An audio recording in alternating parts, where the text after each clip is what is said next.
Hello students, आप सभी लोगों को सबसे पहले नव वर्ष की हार्दिक शुभकामनाएं। 2025 आपके लिए खुशियों से भरा हो।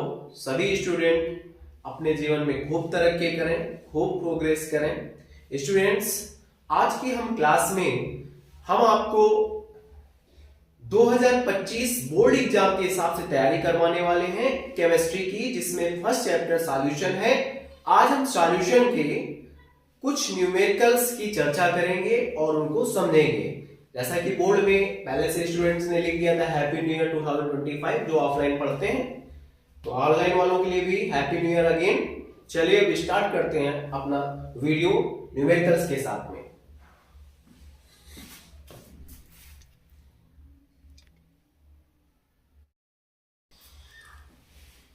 तो स्टूडेंट्स, सॉल्यूशन की न्यूमेरिकल से स्टार्ट करते हैं। Numerical number 1। न्यूमेरिकल नंबर 1 में हम आपको बिल्कुल इजी टू हार्ड लेके चलेंगे। तो सबसे पहला क्वेश्चन है 20 ग्राम 20 ग्राम 20 ग्राम NaOH को 250 ml 250 ml जल में घोला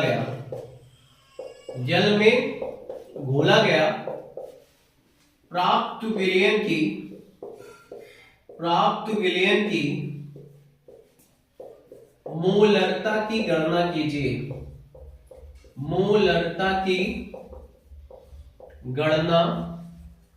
कीजिए। देखिए मैं इंग्लिश इसको डिफाइन कर रहा हूं। 20 gram of NaOH mixed with 250 ml of water. Then what is the molarity of the solution? Then find the molarity of the solution. This is question, right? 20 gram NaOH को 250 ml water के साथ में मिलाया गया है, mix किया गया है, तो जो विलयन बनेगा उसकी मोलरता क्या होगी। Very first we will have to understand what is the definition of solution को बनाने के लिए we need two things. First is solute and second is solvent. But solute in many is मतलब हम ये बोल सकते हैं जो solute होता है वो कम होता है और सॉल्वेंट जो होता है ज्यादा होता है। सॉल्यूट कई पार्ट्स में ले सकते हैं, कई चीजों को लेकर के हम सॉल्यूट बना सकते हैं। मतलब सॉल्यूट कई चीजें हो सकती है, लेकिन सॉल्वेंट वन होता है सॉल्यूशन में। एक बात याद रखना, विशेष बात। जैसे हम शरबत की बात करें तो शरबत बनाने के लिए, सिरप बनाने के लिए हमें घर में जब शरबत पीते हैं तो वाटर और शुगर चाहिए। वाटर और शुगर से शरबत बनता है। लेकिन हम कुछ लोग ऐसे भी होते हैं स्वाद के लिए नींबू, काला नमक, रूअफ़ज़ा इत्यादि डालने लगते हैं, तो मैं उनकी बात कर रहा हूं। तो सॉल्यूट कई हो सकते हैं लेकिन सॉल्वेंट वन होता है, राइट। अब इस क्वेश्चन में देखिए गया है 20 ग्राम NaOH को 250 ml वाटर में मिक्स किया गया है, तो इसकी मोलरता क्या होगी। Very easy question. सबसे पहले आपको मोलरता का यहाँ पे सूत्र लिखना है। किसका फार्मूला लिखना है? मोलरता का सूत्र, मोलरता का फार्मूला, मोलरिटी का formula. What is molarity? Molarity होता है number of moles of solute upon solution volume in litre. कहने का मतलब है मोलों की संख्या, और मोल किसके होते हैं याद रहे स्टूडेंट्स। मोल जो ऊपर रखे जाते हैं वो किसके रखे जाते हैं? विलेय के, जो कम होता है, और नीचे विलियन का वॉल्यूम रखा जाता है, आयतन रखा जाता है। और विलियन का आयतन किसमें होना चाहिए? लीटर में होना चाहिए, राइट। यहां लिखेंगे moles of solute upon solution volume in litre. अब इस क्वेश्चन को करने के लिए हम देखेंगे, इस क्वेश्चन को पढ़ते हैं। 20 ग्राम है, then W is equal to 20 gram. And molarity की बात करें तो NaOH की मोलरिटी निकाल सकते हैं 23 प्लस 16 प्लस 1 ऐड करेंगे तो 40 आएगा। तो यहां पर मोलों की संख्या कैसे निकालती? Weight upon molecular weight upon solution volume litre. Weight कितने ग्राम है भाई? 20 ग्राम है। मॉलिक्यूलर वेट मतलब अणुभार कितना है? 40। 250 ml पानी है, 250 लीटर में बदलने के लिए 1000 का भाग। 20 से 40 काटेंगे तो 1/2 आएगा, 250 से 1000 काटेंगे तो 4 आएगा, मतलब 250 से 1000 कटेगा 1/4 आएगा। नीचे वाले डिजिट ऊपर जाएगी, 4/2 हो जाएगा, 2 2 जा 4। तो यहां पर इस क्वेश्चन का आंसर आएगा 2। अब हम नेक्स्ट क्वेश्चन बताएंगे, इसको नोट कर लें, स्क्रीनशॉट ले लें इसका जल्दी से। ये स्टूडेंट्स जो क्वेश्चन देख रहे हैं, लिखा हुआ है चीनी के सीरे के 214.2 ग्राम में 34.2 ग्राम चीनी है। चीनी के सीरे की मोललता की गणना करो। अब प्रश्न को अच्छे से समझो। क्वेश्चन कह रहा है चीनी का सीरा, सीरा क्या होता है? सबसे पहले तो सीरा समझो। सीरा जस्ट लाइक सिरप, सिरप जैसा सीरा होता है। सिरप, सिरप में क्या होता है? सिरप बनाने के लिए, शरबत बनाने के लिए क्या चाहिए? चीनी प्लस पानी, चीनी कम पानी ज्यादा। तो यहाँ पर जो सीरा दिया गया है, सीरा यहाँ पे क्या है? सॉल्यूशन है। इसको अब क्या करेंगे? सॉल्यूशन मानकर ही काम करेंगे, सॉल्यूशन मानकर ही काम करेंगे। अर्थात यहाँ पे सीरा किसका काम करेगा? सॉल्यूशन का काम करेगा। सॉल्यूशन बोले तो विलयन का द्रव्यमान, मतलब सीरे का जो द्रव्यमान दिया गया है वो दिया गया है 214.2 ग्राम, राइट। अब इसमें चीनी का पार्ट कितना है? चीनी बोले तो जो कम है, चीनी बोले तो विलेय, सॉल्यूट। तो यहाँ सॉल्यूट का जो द्रव्यमान दिया गया है, विलेय का जो द्रव्यमान दिया गया है वो दिया गया है 34.2 ग्राम। तो कह रहा है चीनी के सीरे की मोललता की गणना करो। तो हम लोग सूत्र एक जानते हैं, मोललता बराबर क्या होता है? पदार्थ के मोलों की संख्या, पदार्थ के मोलों की संख्या बटे विलायक की मात्रा केजी में। सॉरी स्टूडेंट्स, अब यहां पदार्थ जो लिखा है, पदार्थ का मतलब है सॉल्यूट, विलेय के मोलों की संख्या। मोल कैसे निकालते हैं? मैंने आपको ऑलरेडी पढ़ाया है। मोल निकालने के लिए सीधा सीधा फार्मूला होता है ग्राम मात्रा बटे अणुभार। अणुभार किसका रखोगे? जो विलेय होगा। विलेय में क्या है? चीनी, चीनी में बोले तो शुगर, और शुगर का फार्मूला बच्चे को रटा होता है, क्या होता है? C12H22O11। तो इसका अगर मॉलिक्यूलर मास निकालेंगे तो C का 12 होता है, तो 12 गुणे 12 प्लस 22 गुणे 1 प्लस 13 गुणे 16, 12 गुणे 12 144 प्लस 22 66 176, टोटल आएगा 342। ये शक्कर का अणुभार, चीनी का अणुभार आया 342, 342। अब कर रहे क्या? क्वेश्चन में आ जाते हैं। लेकिन आप ध्यान से समझो, देखो इस क्वेश्चन को। सॉरी स्टूडेंट, विलयन का द्रव्यमान और विलेय का द्रव्यमान दिया गया है, हमें जरूरत है विलायक के द्रव्यमान की। तो हम लोगों ने एक सूत्र पढ़ा है, क्या पढ़ा है? फार्मूला, विलयन का द्रव्यमान बराबर क्या होता है? विलेय का द्रव्यमान प्लस विलायक का द्रव्यमान, मतलब solution is equal to solute plus solvent. तो जब हम विलायक निकालेंगे स्टूडेंट्स, तो क्या करेंगे? विलयन में विलेय घटा देंगे। क्यों भाई? ये प्लस वाला इधर माइनस आ जाएगा। तो विलयन वाला कितना है? 214.2। विलेय वाला कितना है? 34.2। अब इसको स्टूडेंट घटाओगे तो 180 ग्राम आ जाएगा। तो ये इस तरीके से विलायक पता चल गया। अब आ जाए इसमें मोलों की संख्या, तो ग्राम मात्रा बटे अणुभार। तो ग्राम मात्रा कितनी है? चीनी कितने ग्राम है? 34.2। अणुभार कितना है चीनी का? 342। सर्दी की वजह से खांसी आ रही है तो इसके लिए माफी चाहूंगा। विलायक का द्रव्यमान कितना है? 180 ग्राम है, तो यहाँ पर 180 किलोग्राम बदलने के लिए 1000 का भार। अब यहाँ पे इसको सॉल्व करते हैं, तो दशमलव काटेंगे तो 0 बढ़ जाएगा, बढ़ेगा ना। 342 से 342 काटेंगे तो 1/10 आएगा, 0 से 0 काटेंगे तो 18/100 आएगा, फिर 1 0 से 1 0 कट जाएगा तो यहाँ होगा 10/18, 2 से काटेंगे 5, 2 से काटेंगे 5/9, 9 भागे 5, 9 पंचे 45, 9 पंचे 45, 5 5 लगभग 5 5 6 आ जाएगा। इसका आंसर है 556। इस क्वेश्चन को देख लीजिए, इजी क्वेश्चन है, सरल है, स्क्रीनशॉट ले लीजिए इसका। और अब देखो दो नॉर्मल क्वेश्चन हो गए, एक मोलरता का, एक मोललता का। अब हम प्रतिशत वाला क्वेश्चन बताएंगे, प्रतिशत वाले पेपर में कैसे आता है। एक बार इसको रिपीट करके 2 बार, मतलब जो हम सवाल बता रहे हैं उनको आपकी ड्यूटी है रिपीट करके 2 बार देख लेना, तो आपको अब समझ में आ जाएगा। नोट कर लो, स्क्रीनशॉट ले लो सीधा सीधा। स्टूडेंट्स, ये क्वेश्चन प्रतिशत में है, बहुत सारे बच्चे प्रतिशत देखकर डर जाते हैं। अरे डरो मत, बहुत इजी है। यहाँ W/V लिखा है ना, ये लिखा है ना, टेंशन नहीं लेने का। ऊपर जो W होता है वो विलेय होता है, नीचे वाला विलयन होता है। तो अगर यहाँ W/W दिख जाए तब क्या लिखेंगे, W/V है तब क्या लिखेंगे। तो यहाँ अगर तुमको W/W दिख जाए तो समझ जाना ऊपर विलेय का द्रव्यमान, नीचे विलयन का द्रव्यमान, दोनों द्रव्यमान में होंगे, विलेय भी और विलयन भी। और W/V दिख जाए तो ये समझ जाना ऊपर विलेय का द्रव्यमान, और नीचे विलयन का आयतन। अब सर ये आयतन क्यों बोल गए, क्योंकि V फॉर वॉल्यूम होता है, तो V अगर दिख जाए तो आयतन, नीचे रहेगा तो विलयन, नीचे विलयन रहते ऊपर विलयन रहते। इतनी बात को आप समझ लो, ये मेन बात है। अब 93% है, अब 93% से पूरी बात मेरी समझना। ये जो ऊपर वाला W/V लिखा है, जो W है ऊपर वाली वैल्यू होगी, मतलब स्मॉल w बोले तो एक हिसाब से सॉल्यूट की मात्रा है, ये विलेय की मात्रा 93 ग्राम। कितने ग्राम? 93 ग्राम। V फॉर वॉल्यूम, वॉल्यूम समझ गए ना, आयतन।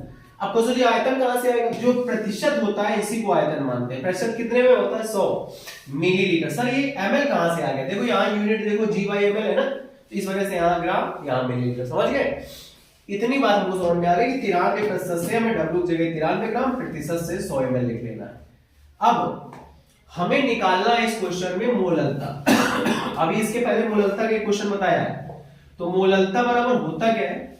मोललता बराबर होता है पदार्थ के मोलों की संख्या या फिर सॉल्यूट के मोलों की संख्या बटे विलायक। कुल मिला के हमें नीचे जो द्रव्यमान चाहिए वो विलायक का चाहिए। और यहां पर देखिए कहीं पर विलायक का द्रव्यमान नहीं बोल रहा, यहां विलेय का द्रव्यमान बोला या फिर विलयन का आयतन, V फॉर आयतन दिया गया है। अब क्या करोगे? विलायक के द्रव्यमान को कैसे निकालोगे? तो सबसे पहले आपको विलयन का द्रव्यमान अगर पता होता तो विलयन में विलेय घटा देते तो विलायक पता चल जाता। यहाँ आयतन दिया गया, द्रव्यमान नहीं दिया गया, तो पहले विलयन का आयतन निकालो, सॉरी विलयन का द्रव्यमान निकालो। अब ये द्रव्यमान कैसे निकलेगा विलयन का? तो विलयन का द्रव्यमान निकालने के लिए फिजिक्स वाले sir density is equal to बताते हैं मास अपॉन क्या बताते हैं? वॉल्यूम, मतलब घनत्व बराबर द्रव्यमान बटे आयतन। अब इस सूत्र द्वारा आप द्रव्यमान आसानी से निकाल सकते हो। आप लिखोगे द्रव्यमान बराबर घनत्व गुणे आयतन। अब इस प्रश्न में देखो घनत्व कितना है? 1.84। आयतन कितना है? 100 ml। क्या गुणा करना आता है? गुणा कर लो 184.00 ग्राम। ये स्टूडेंट्स हमें विलायक का द्रव्यमान नहीं मिला, ये जब 184 मिला है ना, ये किसका मिला है स्टूडेंट्स? विलयन का, क्योंकि हम विलयन के द्रव्यमान की बात कर रहे हैं। तो हमें जरूरत किसकी है? विलायक की। आप सबको पता है विलायक अगर निकालना होगा तो टोटल वाली वैल्यू में टोटल विलयन बड़ी वैल्यू होती है, दोनों को जोड़ के आता है विलय विलायक को। तो इस 184 में 93 घटा दो तो विलायक आ जाएगा 184 - 93। जब घटाओगे तो 91 ग्राम आ गया। सूत्र की तरफ चले, चलो उसके पहले चलने से पहले H2SO4 का अणुभार निकालो, मॉलिक्यूलर वेट। तो H2SO4 का अणुभार वैसे तो रट लो 98 होता है, लेकिन फिर भी निकालना ना आता सीख लो। H का 1 होता है, H की 2 है तो 2 हो जाएगा। सल्फर का 32, ऑक्सीजन का 16, 16 चौको 64, 32, 64, 2, 98 आ जाएगा, 98 आ जाएगा जोड़ने में। अब सवाल में आ जाए मोलों की संख्या, तो क्या होता है? ग्राम मात्रा बटे अणुभार होता है ना, यही तो होता है ग्राम मात्रा बटे अणुभार, मोलों की संख्या। देखो मोलों की संख्या ग्राम मात्रा 93 ग्राम H2SO4 है, तो इसका अणुभार कितना होता है? 98। और विलायक अभी आपने घटा के 184 में 93 निकाला 91 ग्राम, तो यहाँ 91 बटे 1000।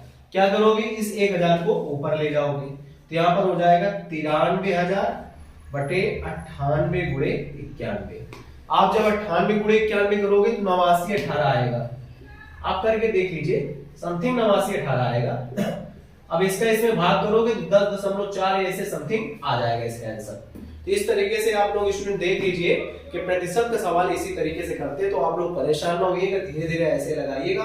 अब यहाँ 93 जगह 94 मिल जाए तो यहाँ 94 रख देना, यहाँ 96 मिल जाए तो 96 कर देना। मतलब यहाँ प्रतिशत कुछ भी बोले, तरीका यही है, करने का प्रोसेस यही है। तो प्रतिशत के सवाल में चाहे मोलरता आ जाए चाहे मोललता आ जाए, कैसा भी क्वेश्चन आ जाए, करने का तरीका यही है। तो आप इसको नोट कर लीजिए जल्दी से।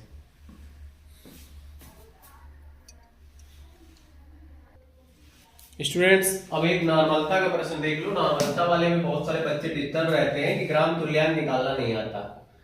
तो ऊपर यही होता है पदार्थ के ग्राम तुल्यांकों की संख्या, ग्राम इक्विवेलेंट्स नंबर होते हैं, ग्राम तुल्यांकों की संख्या बटे विलयन का आयतन लीटर में।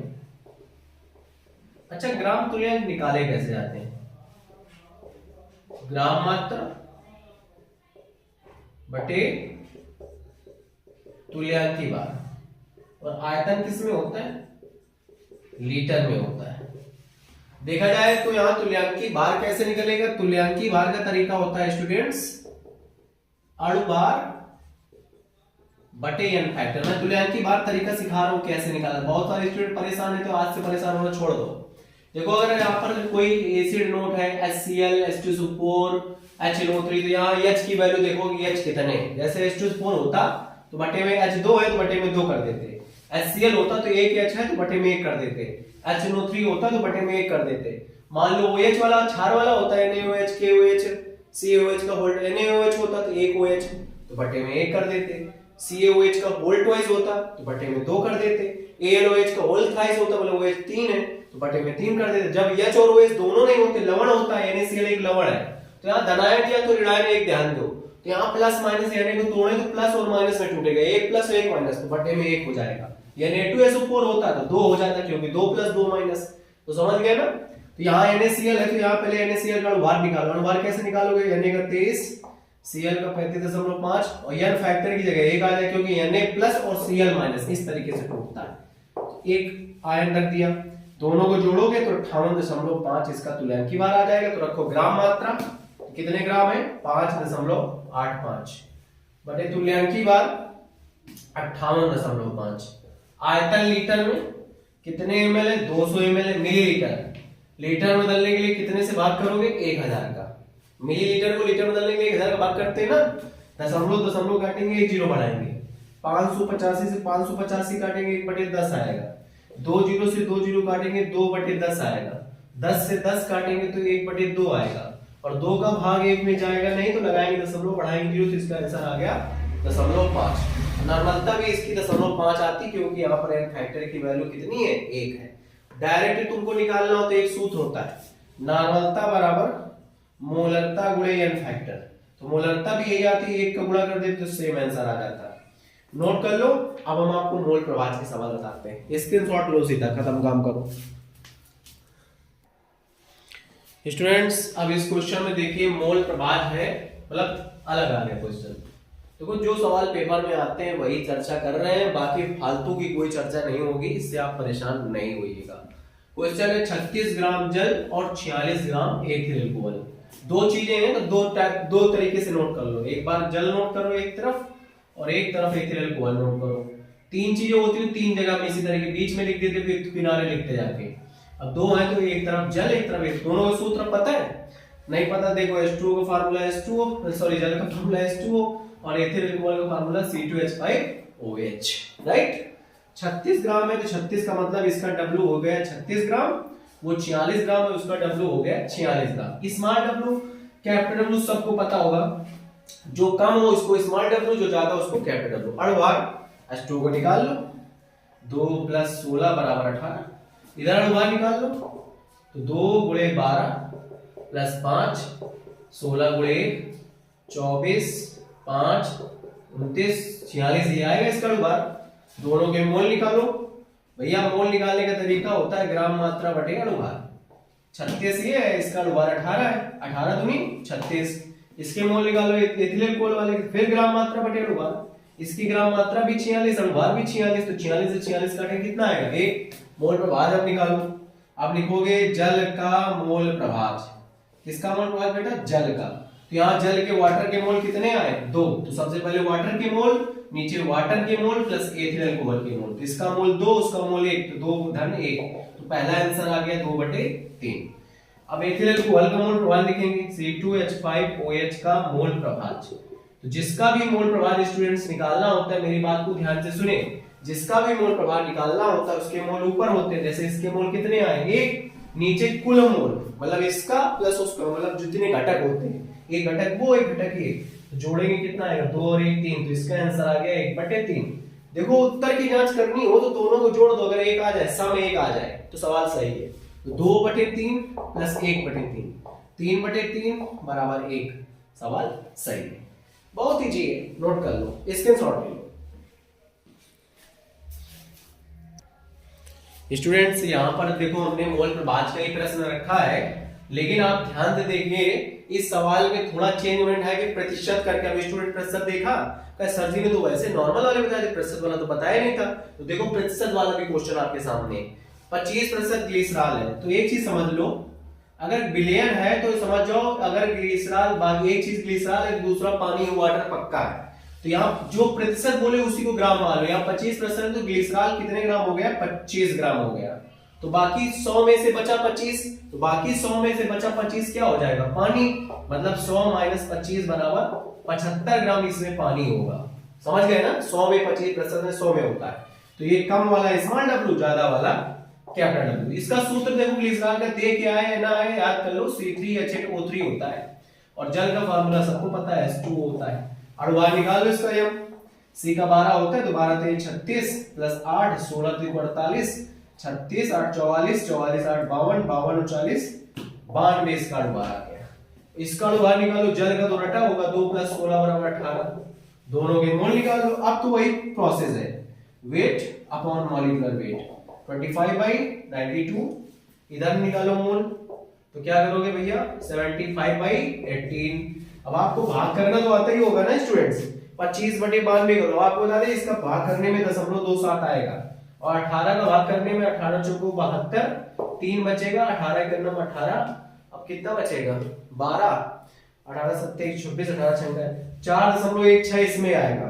ठीक, अब दोनों का मोल प्रभाव निकालना। सबसे पहले लिखो किसका मोल प्रभाव है? ग्लिसरॉल का। तो इसकी मोल ऊपर 0.27 बटे 0.27 प्लस 4.16। इस तरफ लिखो जल का मोल प्रभाव, जल का मोल प्रभाव, इसके मोल ऊपर हो जाएंगे, तो 4.16 बटे 0.27 प्लस 4.16। एक चीज बताएं, एक का निकाल दो, दूसरे को एक से घटा दो, आंसर आ गया। मतलब दोनों का सम एक होता है ना। हालांकि आप ऐसे भी कर सकते हो, वैसे भी अगर जल्दी करना हो तो क्या करोगे? इसका निकाल लो, एक में घटा दो, एक में घटाओगे दूसरे वाले का आ जाएगा। चाहे ऐसे निकाल के देख लो। यहाँ किसका पूछ रहा है? ग्लिसरॉल के, अर्थात उसको करने की जरूरत, ये नीचे इतना प्रोसेस करने की जरूरत नहीं है। मोल तक बहुत था क्योंकि मोल की जरूरत पड़ती, लेकिन यहाँ पे ये जरूरत नहीं क्योंकि ग्लिसरॉल ही केवल पूछ रहा है। तो अब इसको कर लेते हैं, 0.27 बटे, इसको जोड़ो, 7 6 13, 2 1 3 और 1 4, यहाँ पे 4.43 आएगा, दशमलव काट लो, इसको सॉल्व करो, दशमलव निकाल लो, हो गया आंसर।